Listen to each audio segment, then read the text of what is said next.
Peace and love, family. Greeting you in the love and in the light of the one infinite creator. I got brother Chris from the Fertile Current here. This is a What's up? special guest. Brother Chris and I haven't really connected much. I mean, we see each other on Instagram and we share each other's posts, and there's that resonance through the screen. But yeah, I got the call from Creator to ask Brother Chris to come on, and yeah, I'm just super excited, honored, and curious to hear the story of how it all began for him, and we'll kind of roll from there. Like questions will just flow, but. This is episode 12 of the Moonas Magica podcast. And yeah, welcome, brother Chris from the Fertile Current.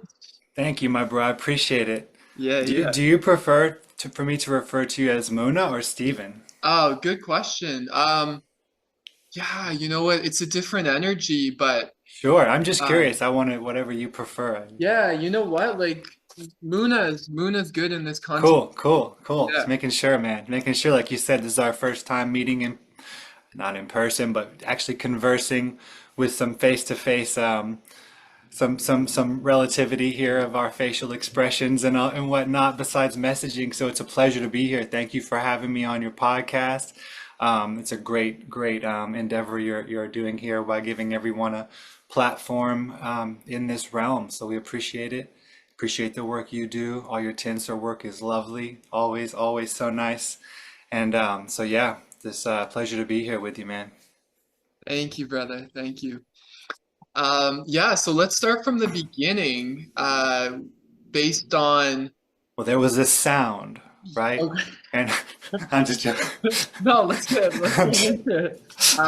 For your life, your yeah. incarnation so far as Ooh, expressing as Chris, I would actually like to go back to cool. your childhood, however far you want to go back, and then just kind of share the keys Yeah, coming up to where sure. you are, like those experiences that led you to where you are. Sure, yeah. So I grew up in Tennessee, in Nashville, like downtown, right adjacent to downtown in an area that's pretty like gentrified and like fancied out these days, but it's it's like a historical little area. Used to be a lot of halfway houses, people getting out of asylums. It was like at the tail end of the asylum days, and all the because so Nashville is like pretty much funded by the Vanderbilts, and so because of the university and the hospitals, so there's a lot of asylums there to say the least. In that era, for quite some time, up until the 60s even, they were still like running. And they were like kind of like people get out of the asylum and then like integrate back into. So the neighborhood was kind of a wild place growing up. Like a lot of the old historic houses were like, I don't know, there's a real wild energy there. Mm. But it was cool. It was pretty relaxed. It was considered like the bad part of town, and a lot of people didn't go over there. But for us that lived over there, it was kind of chill because we knew that it really was just it was just different, and we could kind of do whatever we wanted because the police didn't come over there. It was just like it was cool. But so yeah, that part of Nashville now is way different. Actually, a lot of my customers now, because I grow and sell vegetables, are there in that area, like high-end restaurants, and stuff there. So it's interesting Wow. juxtaposition. But yeah, I grew up in Tennessee and grew up spending a lot of time also in the Caribbean, specifically in Jamaica, because of some links. First, just parents, friends, went back multiple times, made my own friends. We ended up spending a lot of time there after my parents' divorce, my mother and I, because kind of forged our own little friendship groups there and stuff. Got invited to come different places and would take people up on that and go spend quite a bit of time there. And then I made my own little or vast array of friends. And I started going there as a youth, like when I was like, I guess probably around 10 or so. And so I kind of grew up going there. And so it's a different vibe, like when people know you from youth, people know you from when you were a kid. So like I had a lot of people really take me into the communities there, into Rasta communities specifically. Mm, And so I spent a lot of time in Trelawney Parish and Bunkers Hill in a community that I eventually lived in for a while when I was like 17, 18. And up in the hills just in a tent, like basically in a little area with no official power grid and no establishments, very rural, small little hillside farms. It's actually where I saw my first like agriculture besides just like from the car window, like in person, like because I grew up in inner city in Tennessee and mm, I didn't really go out to the country growing up, right, very much. Especially not to like agricultural areas very much. Even though I had some uncles and stuff that did that work, they were like running like Tyson chicken houses and stuff that you wouldn't even want to go near anyway, like stuff that you would just be like, nah, I ain't trying to go huh, ever look at that. right, Then, now, before, last life, next life, right? It's not, mm, I'm trying to check that out. So, mm, um, anyways, I ended up helping my friend's dad, who was real old, on like a little hillside farm there for one season, for one whole summer, or almost a year actually, and kind of got like a fondness for like, oh, okay, I could see growing vegetable, I could see doing that. You know what I mean? mm, Kind of got an idea of how it was on a small scale in a nice little, and so anyways, yeah, that was pretty much like my youth was like Tennessee and Jamaica. Like would go back and forth. Didn't go many other places, just those places pretty much. And like I've been down to Trinidad and some other islands like that, just inadvertently, briefly. But um, yeah, like basically thought I was gonna stay up in the hills there when I was like 17. I permanently like relocated. My friends were like, come stay up here, come live up here mm, in Bunkers Hill in Trelawney Parish. Closest town is called Falmouth, and then after that you get another hour or so, like Montego Bay and all that. But so and mind you, like this was like the late '90s. That place, it was way different there than it is now. I haven't even been back there in so long. I hear they got interstates, and so it was very different. It was also during the peak time of like political violence between the two separate parties mm, that are really just one party there to cause pure fuckery and gang violence. But anyways, to digress on that, but like so that was my like childhood and influence was that culture, reggae music, big time. Like still to this mm. day, that's what I love. Um, and it's a dynamic culture. It's got things about it that whatever. We got all kind of dynamics in this world, but it was definitely the first. I mean, I was learning about like word sound power and things like that at like 10, 11 years old from Rasta elders that I didn't even get till much later in life what that really was all about and how to really use those things and like so some of the teachings, how to eat and like take care of your body and like stuff like that was real cool because I grew up like grimy style in Tennessee, like fast food, like Mm, just grime time live for like whatever was we were down for whatever up in my house. Like there was nothing off limits. right. So like, you do whatever. It wasn't like anybody being like, nah, don't eat that. I actually developed really bad allergies around 10 years, 9 years old, Mm, to the point where seemingly out of nowhere, my eyes would swell shut to where they wouldn't open, and my mouth would swell up to where it wouldn't open, and my throat would swell up. I mean, crazy reactions, like deathly looking. And then they took me to get tested, and turns out I was allergic to these food colorings, yellow ones specifically, and I was getting them at my grandparents' house. And not, not obviously they didn't know, but they were giving me like stuff. I had a lot of access, not in my house really. We didn't really buy, like we didn't really have snacks at home. mm, Like my parents like weren't grocery spenders, but like at my grandparents, I had access to like all kind of stuff, and they kind of half raised me, so I was there a lot. And like I would eat, I would indulge, man. And I realized that I kind of quickly was like, just as a 10-year-old or 9-year old, processed. Oh, yellow colors. What do I eat that's yellow? Oh, boom, boom, boom. It's that shit. And they were saying they were approaching it. The doctor was approaching it with like, oh, you got to come and get these shots like every week for the next several years to like get it to where you don't have this reaction to these colors. And I'm like, doesn't even make sense. I was like, can I just not eat the things with the colors? And he was like, well, yeah, but you're gonna have to read labels. I was like, well, I can read. I'm 9, so I'll do that. And that kind of started. It was like this same right before that. Right before I started spending a lot of time in the Caribbean was like this happened. Hmm. And so I went from getting these allergic reactions, like it happened many times in a row before they really figured it out.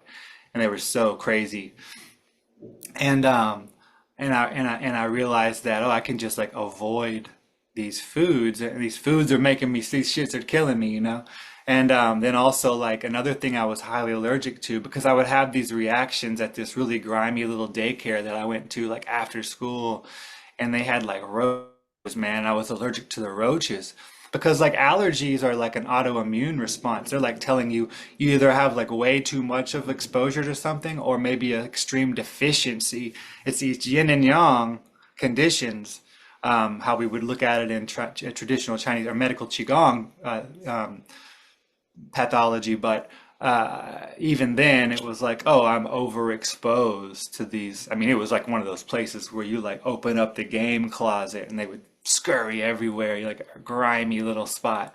And so I kind of was like, okay, I gotta avoid the game closet and I gotta stop eating these yellow foods and everything else that has this wild stuff in it. And so like at around 10, I like radically was like, within the very limited paradigm of Nashville, Tennessee, with family members who are somewhat supportive, but they don't live that way. Hmm. They weren't like fighting me a little bit, but not not anything major. I wasn't like condemned for my choices, but it was just hard to like know what to do. So I went like real extreme, right? Just like raw. I mean, just like as a 10-year-old, like not really knowing how to do that, right? Yeah. And luck, like I mean, to the most fortunate events, literally like the next year, within 6 or 7 months of me kind of coming to this conclusion, we got the first, and still to this day, it's not open anymore, but it still was the best store like Nashville ever had, called Sunshine Grocery, as a little natural health food store. Like a really nice little store too, not a chain. Hmm. They had everything. They had all the things you wanted. They had juice bar. But it was all like early on, like authentic type place. Like you went in there and you were like, yeah, this is like run by hippies. Like this Hmm. is like this isn't like corporate dude up in the top and he's sending like butterfly out to like stock the shelves to make it seem like this is a crunchy spot or something like. So like that was authentic, man. I could walk there, right? It was like 3 blocks. And then I met another homie who grew up on this community here in Tennessee called the Farm, which is like an old commune, that started back in the early 70s with Stephen Gaskin, one of the biggest still going intentional communities in America. Wow. If you don't know about it, you should look it up. They're called The Farm, Stephen and Ina Mae Gaskin. Like, they still run the biggest midwifery program and everything there. But epic place, right? Thousands of acres.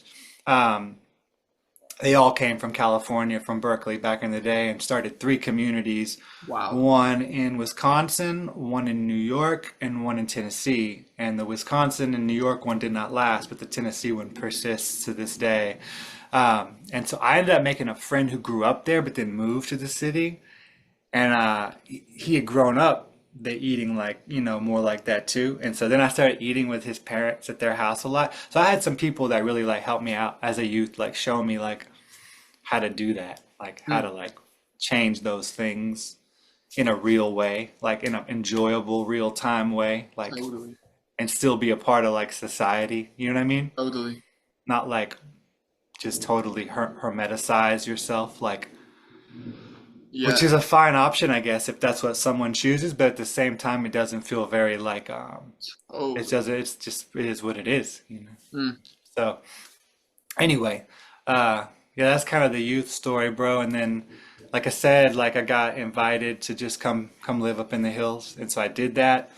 But during that time, had a lovely time, but kind of also slowly realized over a year or so, like, maybe I won't just tuck away up here in the hills. Maybe but I didn't know what I was gonna do. Ended up meeting some folks. One person particularly who became a good friend of mine, Pasco Bosshard, who who's a DJ still in Zurich, but they're Swiss folks that had been there for 3 years, living on the west part of the island, in a place called Pondside Bamboo Gate in Hanover Parish. Invited me to come. We like instantly were fast friends on the street one day, and ended up spending like a few weeks with them out in their spot there in Jamaica. And they were like, "We're about to return to Switzerland. We've been here 3 years, you know. We've been living up here. We're about to go back, all of us." It was a group of Wow. friends, and they were like, "If you ever want to come visit, you're welcome to come visit us, you know, come stay with us, whatever." I'm like, I have no use for Europe, like, you know, and but then the curiosity grew. I was like, huh, Switzerland, that sounds like a wow. I've never been any, I hadn't any plans to ever go anywhere cold or like to go to Europe, you know what I mean? It just seemed like the original United States for me. And I was like, hey, I'm good. Not that I, you know, it's not all bad. It's just, I'm trying to go that far to get there. Mm. And so, but I ended up deciding, nah, I'm gonna, a while later, months later, like, no, I'm gonna go visit those folks in Zurich. So I flew back to the US. I spent a few weeks to work, and at the time it was like $600. I got like a one-way ticket to Zurich, right? And I basically saved up that plus like a few $100s more, and like took apart a mountain bike in a box and shipped that as put that on the plane as my luggage and put that thing together in the airport in Zurich. Had no contact info for my friends. This is pre-cell phone, pre email, like for me at least. Yeah. And I just took off out the airport and found my way over the next few days. Like had just chill, just kind of was took in the sights, found a really cheap place to stay, and then a few days later contacted my friend through a phone book. I just found his name in the phone book and came pick me up and ended up staying with him for like a year in Zurich and traveling out from there and spending a lot of time like in North Africa and Spain and really just yeah, I had a friend who showed me how to ride the trains basically for free Mm. by changing the numbers on the dates, creatively writing your ones so they can become twos, that can become threes, that can become a eight, that become an Wow. 18. So back in the day on the train passes, you wrote in a day number and they would just do a little click Mm. at some point in that day, a little hole above it, but they didn't know whether you had gotten clicked earlier that day. So as long as the day of the week number matched that day that you were traveling, you're good. So if it was a third and the box, the most recent box said three with a hole on it, they just assumed you got punched earlier that day on the third and you're riding. Like, you can go all over. We went all over the place. Like, Mm. so yeah, we're just riding trains, man, and going places, getting off trains, exploring places. Ended up staying in some caves up in northern Italy with a bunch of folks from Senegal who had like gotten there on a boat and like literally like pulled up at Italy, like just pulled up on Italy, like Wow. boom, like just from the ocean, man. I was just like, dang, y'all are so wild. This is so cool. They had drums with them and shit. I was like, y'all brought drums? Wow. Like y'all just like risked it all. Tough, man, tough people, bro. End up just like having drum jams in this cave in a place called Genoa Nervi up in Italy in Genoa, a little pocket on the coast on the Mediterranean. Like they just like pulled up at the, I just like pulled up on Italy and went in the cave and was like, we're here. This is Wow. our spot. I was like, that's how you do it. Just pull up on Europe. That's wild. You pull up on Europe like that. That's how they pulled up on us at one. That's how they pulled up over here. They pulled up on the spot back in the day. Truly. Hard. They Truly. pulled up deep. And they were- Uh, what? I'm going to get the laptop charger, my brother. Yeah. I'll be back in like 2 seconds. All right. I just definitely don't want this to run out.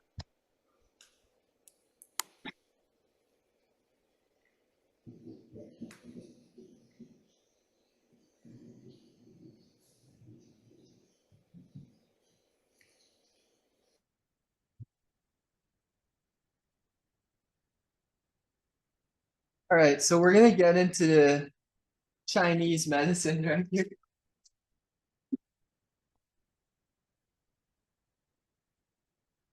Okay, so all right, we're back online. Laptop is ready to go.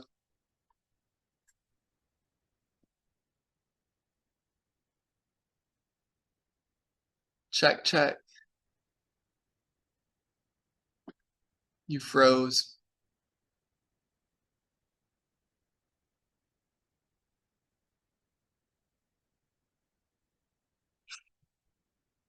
We have a freeze.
Yeah, he froze and then was gone.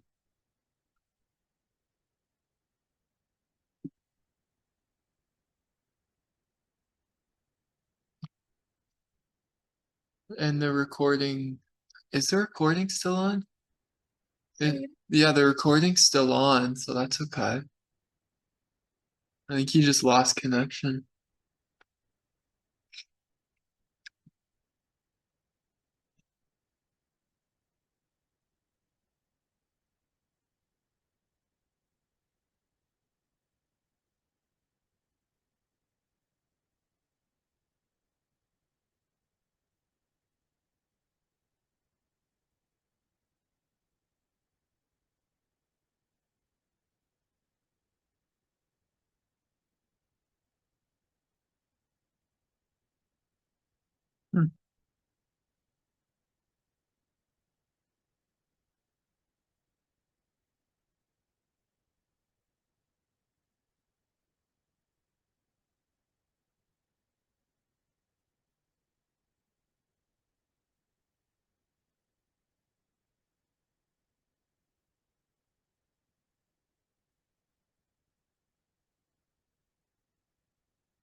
Hey, my brother's back here.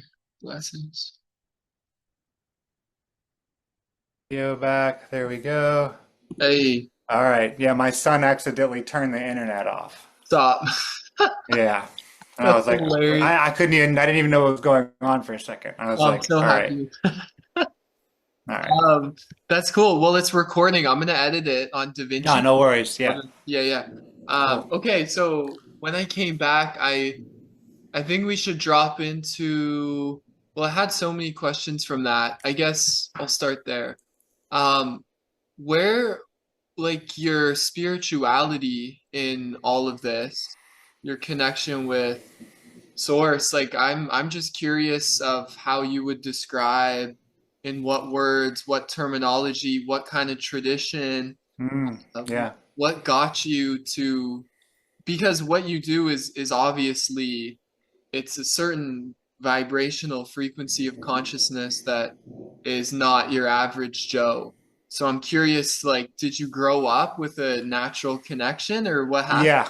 Yeah. Okay. Just it's innate. Yeah. There's nothing foreign to it. Like there's nothing, it's like effortless to a point. Like I think the effort comes in like the discipline maybe of always allowing yourself to be guided that way and actualizing those things, not the connection is innate. Like I've definitely been, you know, communicating directly as an understanding of being part of that source.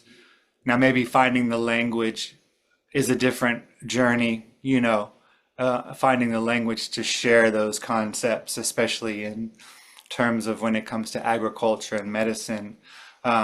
I did train for several years as a, doctoral level medical qigong therapist practitioner. So I found a lot of the language through those traditions, through like Taoist traditions, but I don't like labels at all in terms of basically, I mean, even in the Tao Te Ching, basically, as soon as something has a name, it's spiraling toward ruin. So it's kind of like not, and I don't mean, word sound and all that can't be also productive and beautiful or names are bad, but it's labeling something that's that dynamic and just giving it that limited sound expression of one name. It's like maybe we could come up with a whole like mantra, if you will, of sounds that would better or names that would just string along and express it, but one word, one sound expression. Yeah, so a title label wise, like no tradition, Okay. the untradition where you constantly you are the resonant cavity. So like today I might resonate really authentically with something here, but if tomorrow I resonate just as authentically with something called something else, I would never have wanted to limit myself by solely identifying with the previous day's resonance. So that being said, I'm open to like adaptive resonant ideas that are obviously open to change. Um,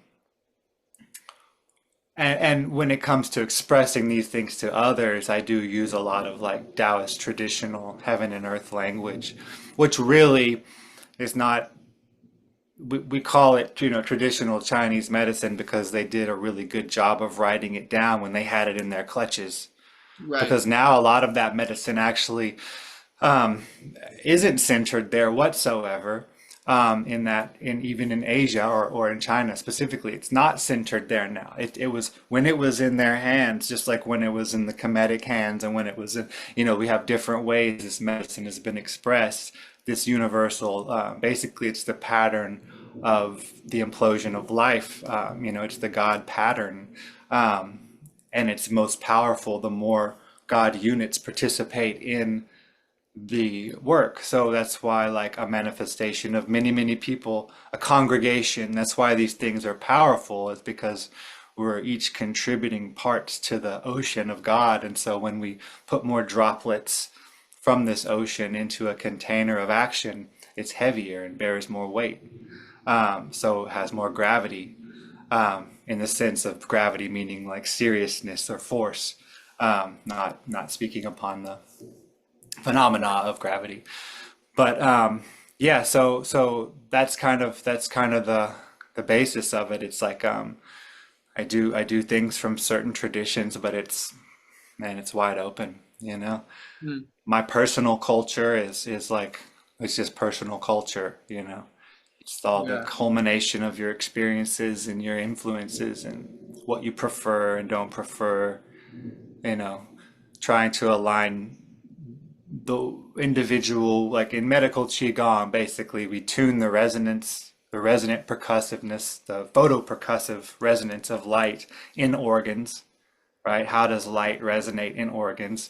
And we also, try to be pragmatic with our approach of like daily life, mundane things looked at as just as spiritual, or like not looking at like certain materials as like a hierarchy, like even to the point where like if it's depending on the intention of being what it's made to do, who made it, all these different variables of energy, like something made of plastic can be holy and something made of granite can be of this world. It's just a matter of the energy that went behind it, because ultimately all these materials come from the one source.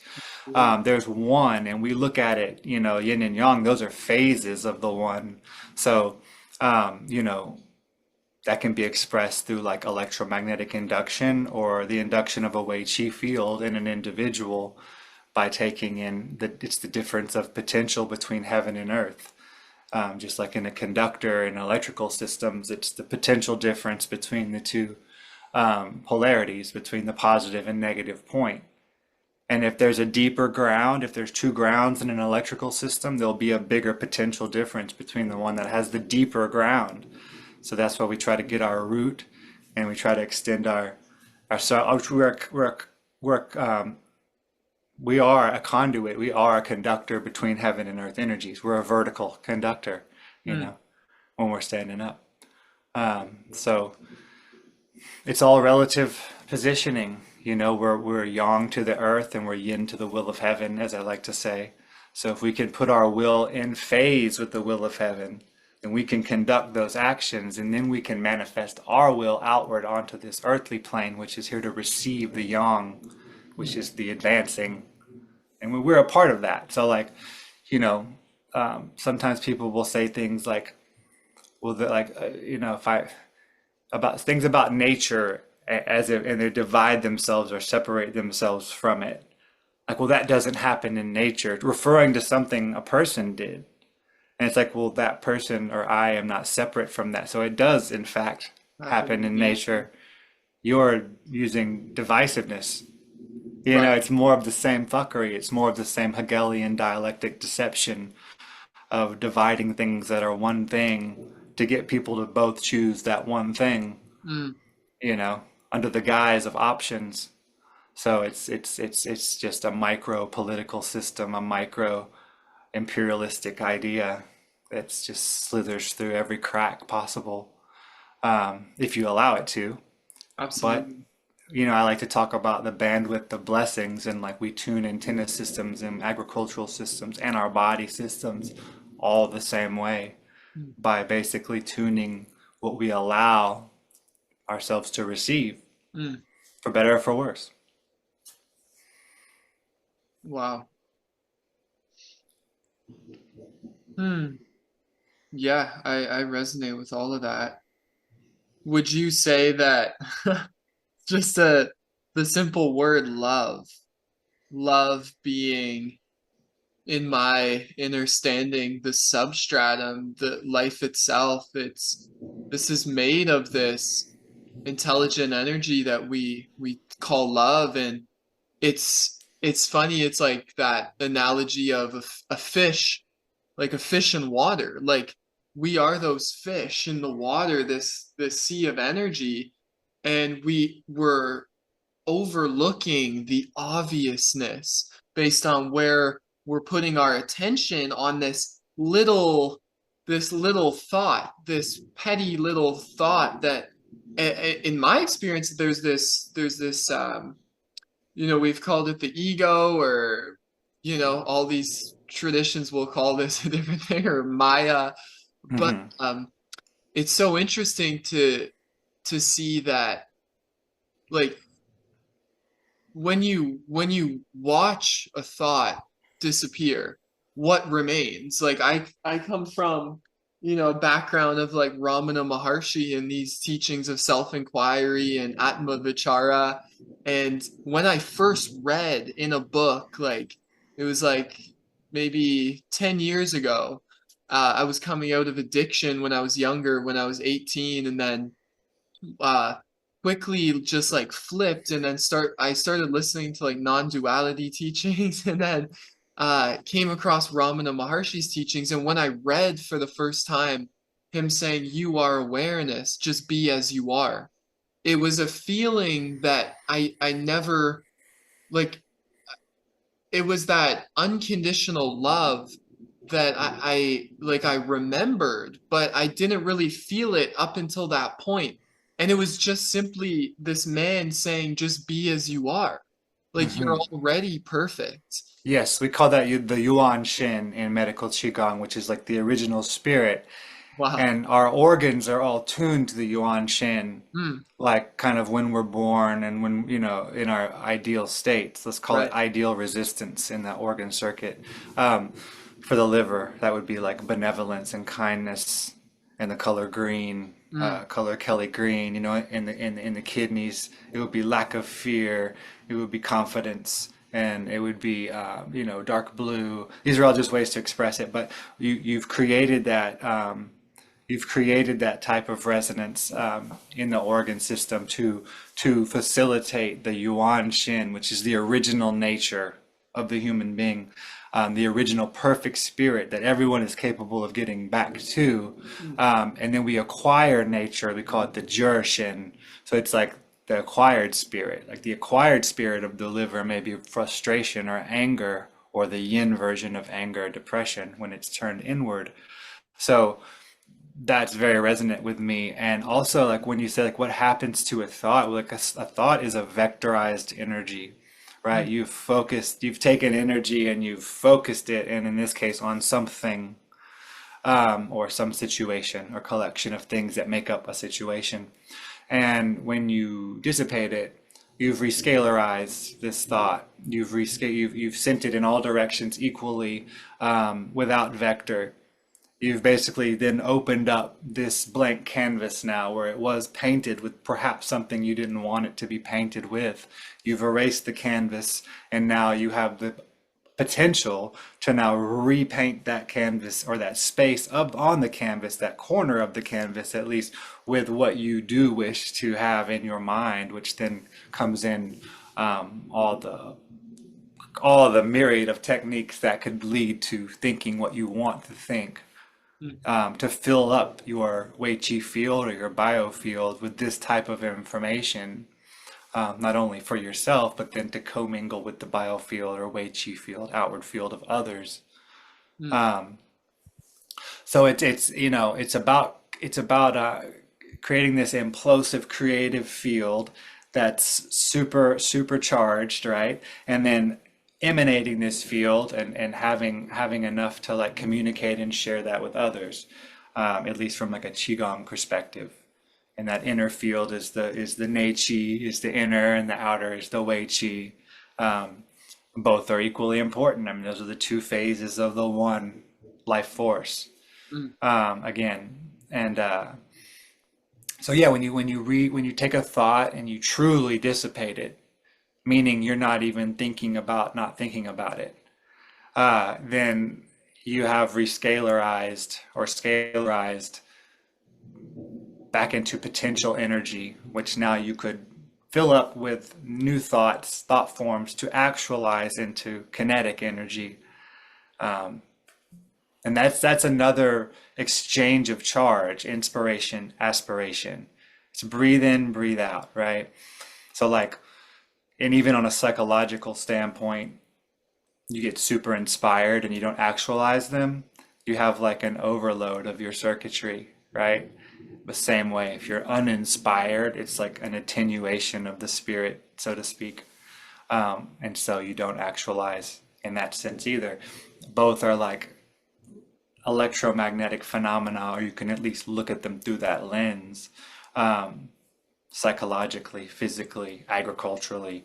It's really, there's one mechanism, and it's just how do you want to apply it, and how is this living idea, plant, animal, person, substrate, medium, water, how is it expressing that one pattern that just can express itself in so many ways, you know?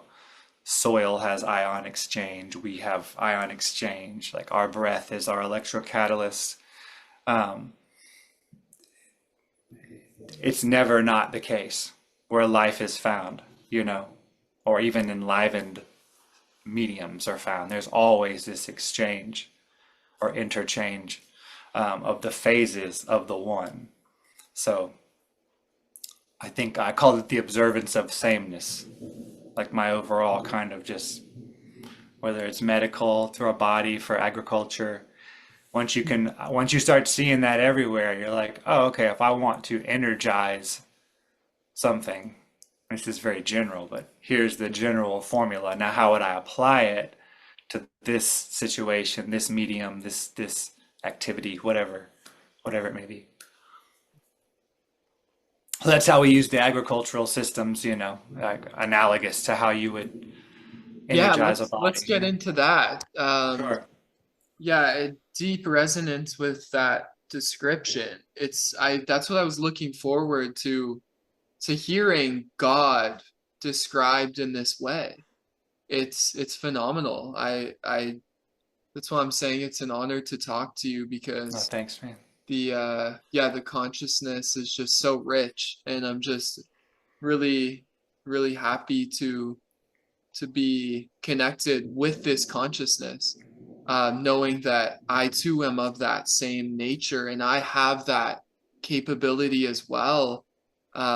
Even though, yeah, we describe it in different ways, we're referring to the creation in which we are all uh, we are all that, and Yeah, it goes on for forever, and it's almost just it's only that thought of uh like when a thought disappears, like everything is just so clear and so perfect, and so it just it's all one at that point. And then when a thought arises, that idea of two-ness or that illusion of separateness can come in as a mirage. hmm, But what I was taught was take a look, see the one of the teachings Ramana would say is like you see a mirage in the desert, but it appears as if it's water, but yeah, have you really looked? It's only yeah, appearing that image on the screen of consciousness, but what is it actually? And yeah, it's about finding out what you are actually, and then hmm, immediately, in a split moment, you can be then aligned with, like when we talk about manifestation and being aligned with my highest timeline, like the way I feel in my heart is if you just recognize that you exist as awareness, then you are alignment itself, because who is the one that can be out of alignment? That's a false idea, like it, but then that's also the it becomes truth though for the conductor. It becomes mm, truth. Yeah, we right. create it. Yeah, Right. So that yeah, that idea of like the Leela and then like Maya, and I've had hmm, this contemplation before of like how that tradition will be like, well, Maya's the illusion and then Leela's the divine play, but they're both the same thing. It just yes. depends on how you choose Are to, you backstage or in the audience yeah, yeah, for right. the divine play? Because Yeah, either way the show's going on, but Leela's like being in the backstage, and mm, Maya's like being part of the audience. mm, The play is going on right. either way. infinitely in a circle. Truly. And you could radiate out to any point in the story at any time, Mm, um, for whatever reason. Um, but yeah, I think that's a good way to look at it. Also, I think it's cool too because like in Western science, they would say instead of the term scalarizing, they would use the term canceling out. When mm, those phases meet with equal magnitude, let's take for instance a Hertz frequency, and you separate the positive and negative and recollide them, right? That creates a giant scalar space. I mean, that's what's happening at CERN, right? Um, and so then you can really explore within that space. It's not inherently bad.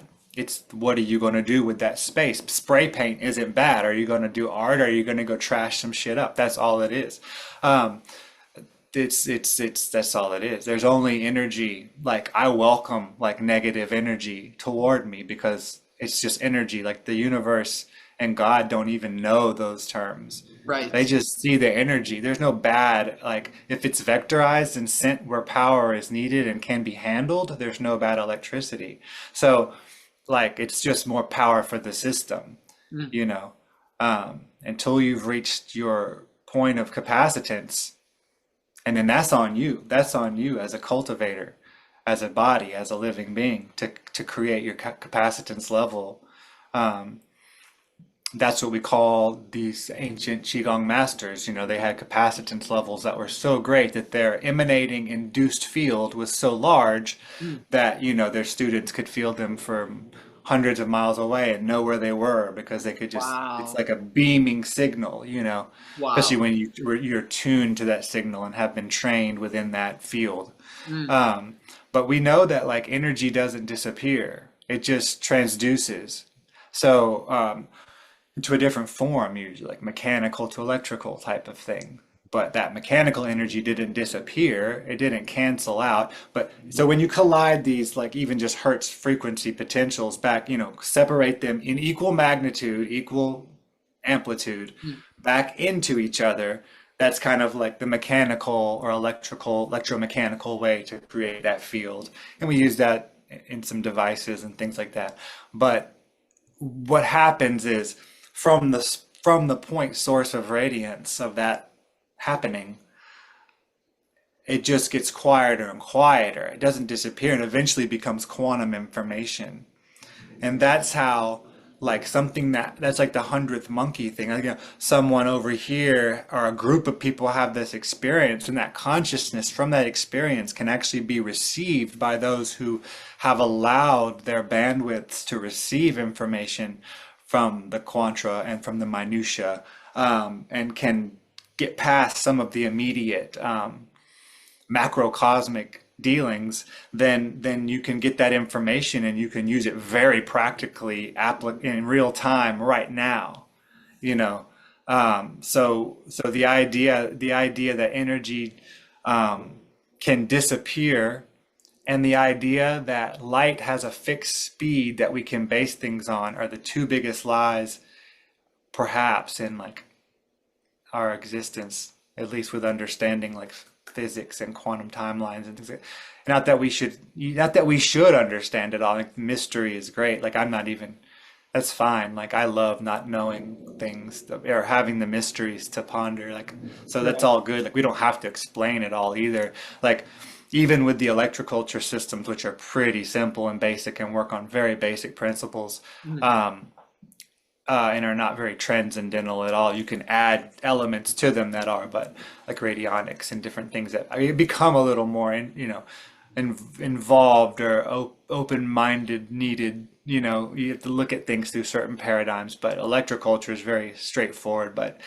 it'll be new to somebody, and they'll be trying to understand it all like in one conversation, like at an event or at an expo, and I'll have to be like, take your time, like they'll say it's over my head, when it's really not. They're just trying to get too much too quick, and it's like, but at the same time, it's okay if something's over your head if it's under your heart, mm. because there's so many things we embrace and use all day that I couldn't make. I don't fully I understand like the function, but like I'm using an audio amp right now, and like I that's pretty basic. I get audio amplifiers and basically how they're even put together, but I couldn't build one like this good. And Right. like there's things that we use like our technologies that are just so far past anything I know how to really make for sure. So I'm just like, well, we embrace so many things because of the result.